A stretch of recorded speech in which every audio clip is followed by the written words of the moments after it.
Welcome back, guys. Well, in this video, I'm going to continue upgrading the XT here. And what I've got here in the back is some goodies. I'm going to be doing strut tower braces. I'm going to be doing the front and the rear. The rear one, I got Whiteline, and pretty much the rest of the stuff, I'm going to also be doing sway bars and stuff in the future. So for Whiteline, those are the ones that I have for the rear. This one I'm going to put back here. And for the front, I actually got Perrin. This is the only one that I didn't get Whiteline for. From what I've seen, this one has the decent amount of thickness. I forgot what it was. I think it was 24 millimeters for this one. The rest of them are the same.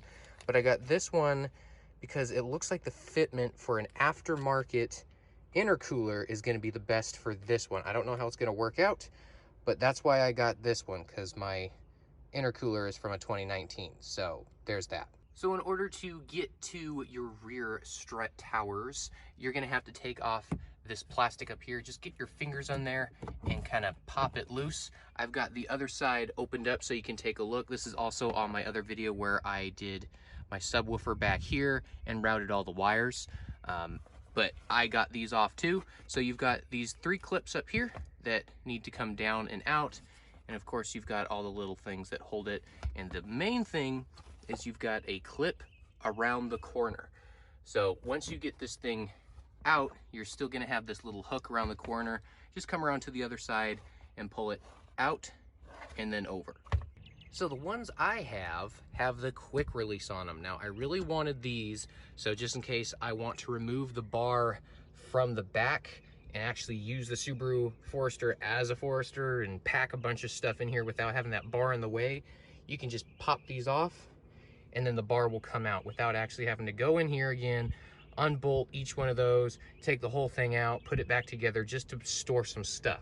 So I got the quick release, really cool. Just like all my videos, you want to take a look at this stuff, I'll link it down below. But that is what I'm going with. I think it's pretty cool. All you have to do is just take that off, slide the bolt all the way out, and it comes off. That easy. All right, so I just finished taking all of the nuts off of here. Those were 12 millimeter nuts to take those off. Now I can get that out of the way. And there we go. There is our, well, at least one strut tower opened up, and we're gonna put this guy on. Now see, I got this up here. I got all the bolts. They need to line up, but the big thing is this carpet comes way, way, way, way up. So hopefully I'll be able to do this without getting my knife out and cutting this carpet up a little bit. So hopefully this fits in just fine. So that's gonna be a hard no on the carpet thing.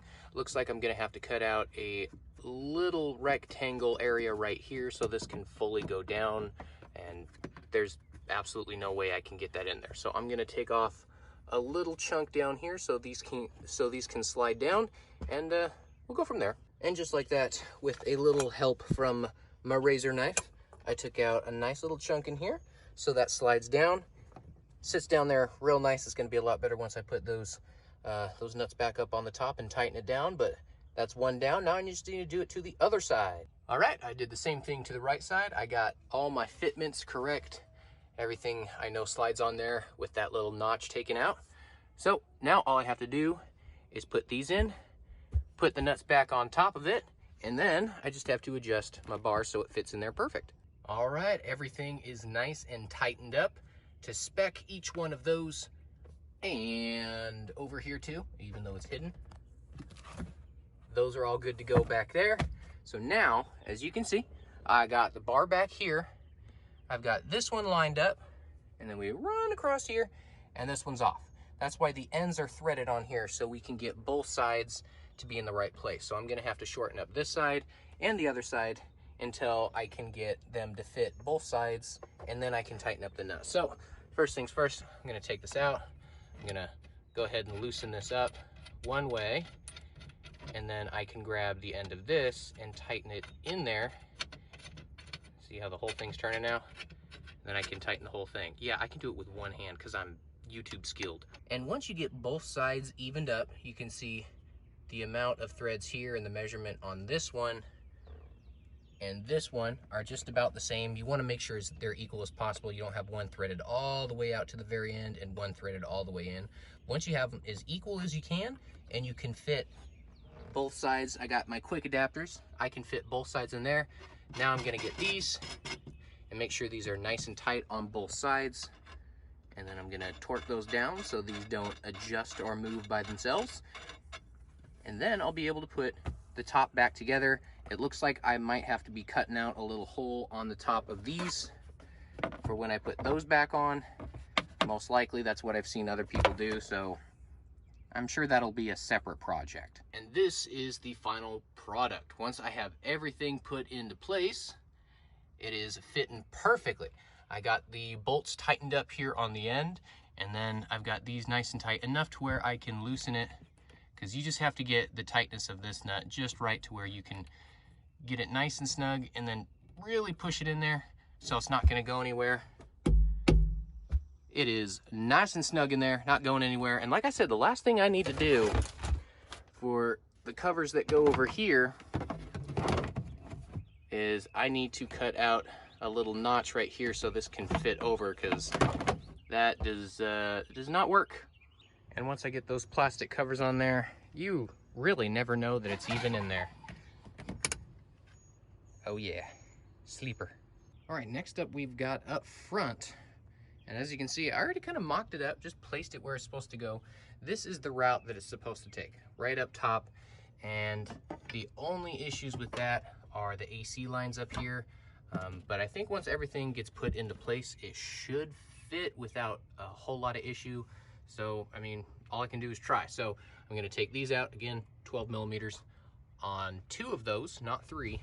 So what you're supposed to do for this Perrin one is take off all these Allens, because it's a little cap that gets placed over. You can see it hasn't even been fully tightened.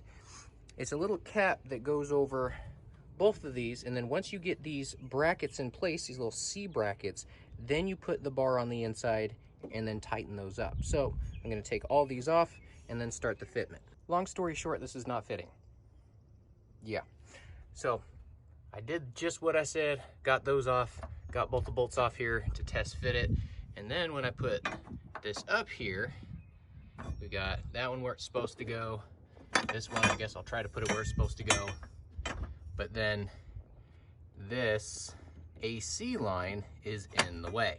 And I'm sure if you had a shroud, it might be in the way, as long as it doesn't go too far forward. But this is the main culprit. So I can't do a whole lot more bending. I've already bent it all the way back to the firewall for this. I've bent it forward a little bit just so I can work with it. You can see it's bent forward a little bit. I have taken off the 10 millimeter right there, which means I can go further down on this one. But I think the biggest thing I'm gonna try to do, since I can't exactly take this off, I need that on there. I'm gonna try to lower this down as much as I can without ruining anything, because that's the only way I'm getting this on. So if that wasn't there, this would fit. But it doesn't, Perrin, it doesn't. All right, so I think I just managed to finagle it under there. I tried to move the shroud out of the way. There's just a bunch of plastic clips that hold it in place. But right under it, let's see if you guys can see, right under it, you've got sheet metal. So taking this off really doesn't do anything because it's attached to the sheet metal underneath. So right here, I'm not under the plastic, I'm actually under the plastic and the sheet metal right behind it. So I got it under here, I got it under on that side. Definitely had to take that thing off, or else that wouldn't have gone anywhere. And it doesn't exactly line up perfectly, but I'm gonna tighten it down and see if that is gonna work. Also, another note, I did take that bracket off right there. Those are 2 10 millimeter bolts right there. And you can see right down in here, that's where it was in place. It started to smack up against our brace right here. You can probably see that little scrape on the bottom. That's where it was starting to affect it, so I decided to take that out and make it even easier. All right, our fitment is starting to look much, much better now. So, first things first, what I did, I had to get it underneath this shroud to get it put in place so I could start tightening these down. So in order to put those in, you can see I had a little bit of trouble getting it in on both sides here, but getting it in there, getting some sort of pry tool like I did right here and kind of popped it underneath that piece of sheet metal that goes all the way across. Once you get it in there, Then you can slowly start tightening all 4 of these equally until it gets a little bit too hard to turn. And same thing on this side. And by doing that, you'll slowly move that bar down, which will also move this line down. And then once I got it into a decent place, then what I did is I got something under here and just very, very gently, slowly started to kind of push this down. Now this is not going anywhere. This AC line is very, very flexible to the point where it might break if you flex it too much or too much in one direction. But you can see if I do something like that, our sway bar, our strut tower bar here is not going to move anywhere. However, our AC line is. So I've been doing that, kind of moving it down a little bit. As you tighten both sides up, it's going to move this down and automatically move this down, but I didn't want to put too much stress on those little Allen bolts there. So once I got it into a decent enough place, that's what I started doing. So I just need to keep doing that for a little bit, tighten this down, and we should be perfect. Oh, it feels good to be in AC. It is summertime in North Carolina again, and it is hot. It's sweaty hot.